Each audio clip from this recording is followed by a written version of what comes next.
Hey guys, Jake here. Got something new for you today. Um, I figured I'd sort of take you along on one of my field practice trips, I guess. I kind of want to do a few of these videos where we walk through what I do when it comes to field work. So this will be the first of those. And I guess before I get into it, I kind of want to discuss the whole concept of field work or field practice or whatever. I think when most people think of field work, they think of taking their discs out to the field, dumping them out, and then just hucking them as hard as they can, seeing if they can get good distance, see if they can get good form. Um, and that's definitely the way that I started out doing field work.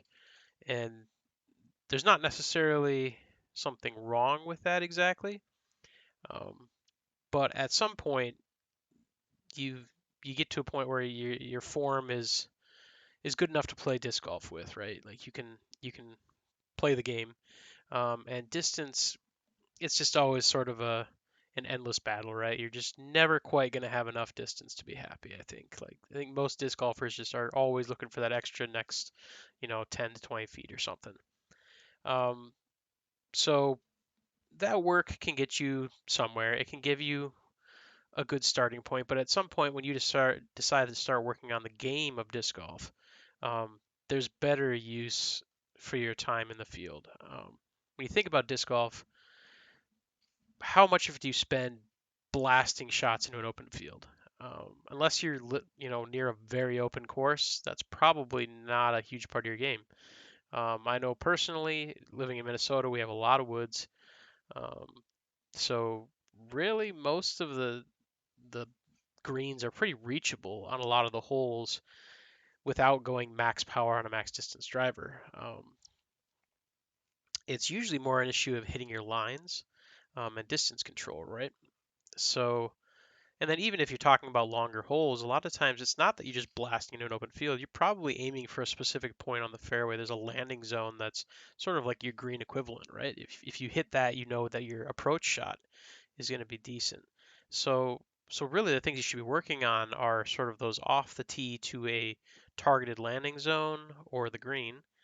Um, Approach shots for when you don't hit your landing zone, or if it's a longer, like a par four or par five, where you're gonna have to make up shots or scramble or do whatever to get into your putting range. And then putting, like every hole you're gonna putt, every hole you're gonna drive to some sort of uh, target zone, whether it's the green or some other landing zone in the fairway. So those other shots are way more important in the long run than the like two or three shots in a round where you may just uncork something without caring so much about where it lands. Um, so that's really what I try to focus on nowadays when I get to the field. I'm pretty comfortable with my form. I know that I'm never going to be a bomber. Like I can get my 400 feet, and that's good enough for pretty much everything I'll ever need. So yeah, at this point, it's just a lot of focus on accuracy and knowing my discs and knowing the lines that I can hit with those discs. And so that's the kind of field work that I'm going to focus on in these videos. I'm not going to spend much time talking about distance or like specific form things. There's way more knowledgeable people out there when it comes to form reviews. Danny uh, over with Dynamic Discs, he does some really good stuff, and we'll do some form reviews if you go join his Discord. And then just every Facebook group seems to have somebody who's willing to kind of step up and help people out. So, we're going to talk about today. The specific field work I was working on was approach shots. It's been sort of a thorn in my side all winter, just because my putting had been my focus, and it really the putting becomes less critical if you can actually put the disc near the basket. So I mean, I still need to work on my edge of circle or circle two putts a lot because it's important to have that part of the game, but it's also important to make sure that those aren't every single putt that you have. So that's what I've been kind of focusing a little bit on my approach shots because I just wasn't getting close enough to where I should be from close range. Some of those it's really hard for me to make those shots that are around 150 to 200 feet because it's not a full blast shot. It's a very touchy shot that requires you to kind of have some finesse. And since most of my game is based around throwing the disc at the same constant velocity for every single shot and then just choosing a different disc depending on the distance of the line, um, that becomes really hard for me because I don't vary my speed a lot when I throw. So I've really had to work on it. So that's probably enough background. Let's get into the actual drill. So when I think of upshots, there's sort of five shapes that I sort of think are super critical to have down. First one is pretty much just taking a disc straight ahead, right at the basket. Um, it, it's a lot of times if it's really windy, that's the way to go. If you got to get under a low ceiling through a tunnel, there's a lot of shots where that's really critical. Um, and so that's sort of the primary way to get to the basket, right? Just throw it straight at the basket, let it settle down underneath it. The next most common one that I use would be the hyzer approach. So you just kind of float it out to the right of the basket and have it sort of skip in from the right. You know, it's probably the safest shot, and it's the one that I'm going to choose if I have the option. But it does rely on the conditions being right and the opening to the right side being a little open and things like that. So that's sort of the shot number two. Number three is when you're kind of on the opposite side. Maybe you're on the right side of the fairway trying to get around something. You got to kind of throw a little Annie around. So it starts kind of left of the basket, floats back, and pans to the right back in towards the target. Or if you're floating around a corner or something. So those are the backhand lines. The little flex Annie, the hyzer, and the straight at it. And then you also have the forehand shots, where I don't really consider the straight ahead shot, um, with the forehand being anything particularly different. I guess I could probably throw it in as a line because it's equally likely that I'll have to do that depending on how my lie comes out. But usually I just concentrate on a forehand hyzer approach, so, starting out to the left, coming into skip to the right, and then the opposite is sort of the flex forehand from the right, coming back in and panning out to the left, back into the basket. So um, those are sort of the shots, the five main shots that I focus on for approach. And the way I do that is I bring two discs for each shot that I would normally throw. Um, and we'll go through those, when I do the videos. I have some footage. Um, but yeah, essentially I grab two of each disc that I would be comfortable normally throwing those shots with. And I'll throw one, kind of see how it comes out, make any corrections, and throw the second one. Then I move on to the next shot, throw two shots that way, and so on and so forth. And I usually start this at about 150 feet. Then I can, if I choose to continue, I can just bump it back, maybe go to 200 feet, try the same sort of uh, array of shots again. And if it works out, then that's pretty much it. That I'm feeling pretty good and I might move on to something else. If I feel like I'm struggling with a particular shot, sometimes I'll break off from this drill and I'll sort of go just grab maybe 5 or 6 of that particular disc. So say I'm struggling with my anti-flex backhands in. I'll go grab 5 premium pilots and I'll just work on that shot a bunch, just so I get more comfortable with it. So it's sort of the initial drill kind of gives you a little gauge on how you're feeling about the various shots at a very general level, and then you can kind of drill in from there and choose if you want to focus on any particular shot a whole lot more. So we're going to hop over and look at some video just so you can kind of see it happen. Um, so here we've got, I'm holding a pair of Envies. Behind me, you'll see in a minute, there's a blue bucket set at 150 feet. Normally, I don't necessarily use a bucket. I like those the little markers that they use for like marking water lines and gas lines, the little flags, because you can get like 100 of them for like $10 at the hardware store. and they're great because they're easy to get in and out, and they're light and small, and they pack in your bag or whatever. So you can mark out an actual circle 1, circle 2, um, do whatever for marking distances when you're driving. There's a lot of good uses for them. But today I didn't have them with me, so I just used a bucket, put it at a range, used my rangefinder, get it at 150 feet, and that's where I'll be throwing these shots from. So to start, I've got a pair of NVs, Proton there on the left, and Plasma on the right. And I'm just going to be throwing the disc kind of out here to the right and letting him hyzer back in behind me to the bucket over here on the left. So we'll take a look at that real quick.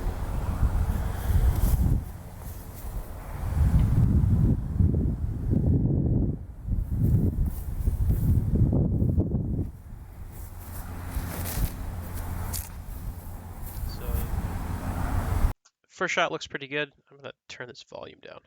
It's pretty high.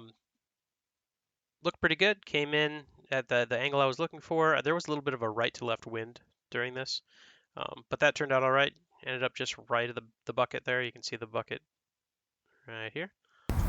So there really wasn't much of a correction to make. I just grabbed the second one, tried to do the same thing. That one came out a little bit steeper, but again, right on line. That would have been an ace run.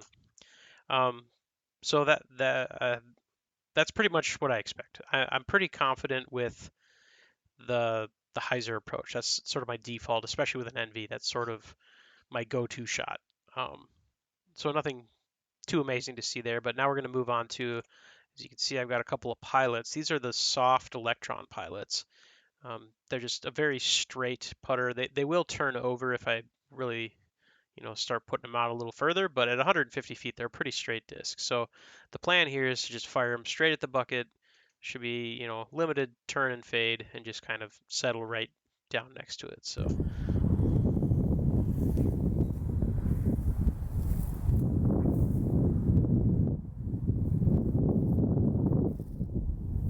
And that was pretty much terrible. I could tell that I did not commit to that shot properly. I was still kind of thinking about my NV shots, and that pretty much came out like those NV shots. It was more of a fluffed off to the right and let it kind of coast back into the left. It was a little straighter, but really not a great representation of what the shot should be. So with the second shot, I'm thinking more about, okay, I got to commit to this and just fire it low and straight at the bucket.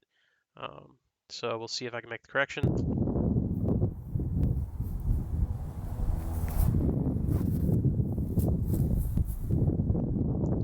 And that's a lot better. It could definitely be straighter. I could have put a little bit more on it, but at 150 feet, that's the kind of touch that I'm looking for. So I'm pretty happy with that one.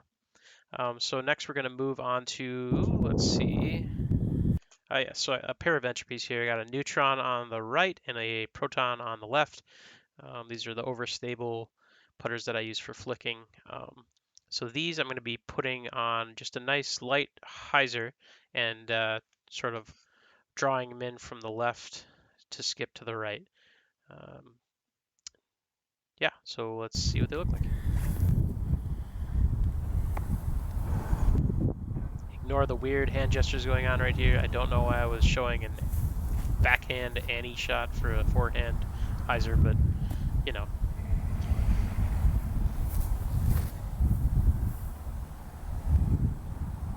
pretty nice. Pretty much exactly what I was looking for. It came out with a little bit of wobble, but let's see if I can get this out a little bit cleaner.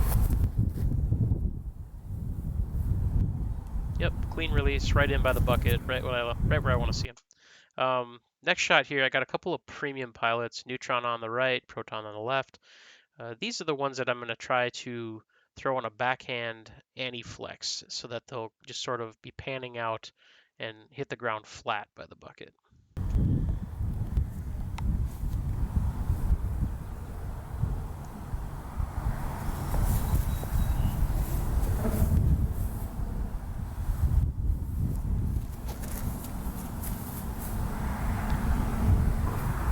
All right, now that shot obviously came out way too straight. It started sort of in line with the bucket and went off to the right. The line itself that it flew was good. It just started way too far to the right. So for my correction, I'm going to shoot it out further left of the bucket and hopefully land it at the bucket.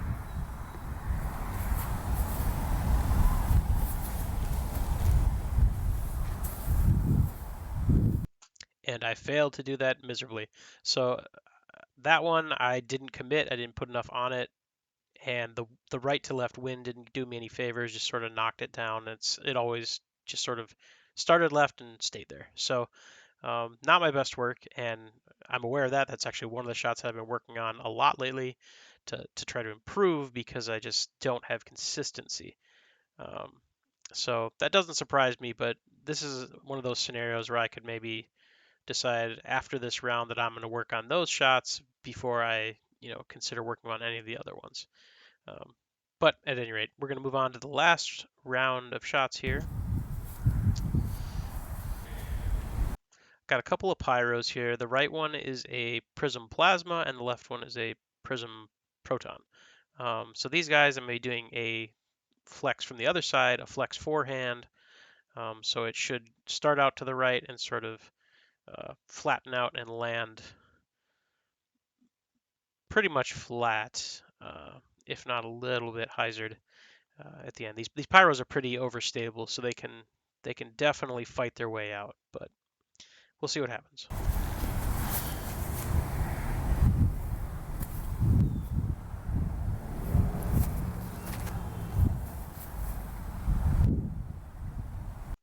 And that was a great shot. That was exactly what I was looking for. It was a little long, which is not that surprising. A pyro is actually a little bit fast. It's a mid-range, not so much as an approach disc. But it does fight really hard, which is what I'm looking for on a forehand flex. So I tend to throw these. I could throw an entropy, and it would probably land a little bit flatter, and I have a little more control. But I sometimes like to work with these because I just really like the way the pyro flies. So that one looked good. We'll see if I can replicate that.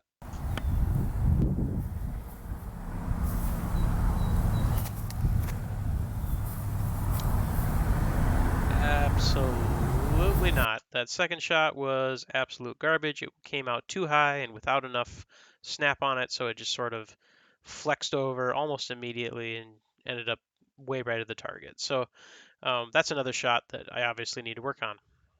So at any rate, at this point, I'd go pick up my discs, bring them back, and either repeat this drill, move it to a different distance, or concentrate on one of the shots that I want to make some improvements on. But that's pretty much what my approach practice looks like these days. Um, I don't really have much else. I guess occasionally when I do get new discs, I'll just sort of rapid fire a bunch of shots with those discs just to kind of see how they compare to each other. But that's probably the extent of my upshot work. So at any rate, if you have any comments or questions, or if you have any really good upshot drills that you've been working on or trying out, I'd love to hear about it. Throw something in the comments. Otherwise, I'm going to try to put out another one of these, a different fieldwork drill, I mean, probably in the next couple of weeks here. So you can look ahead to that and subscribe if you want to be notified of that. Otherwise, we'll catch you in the next one.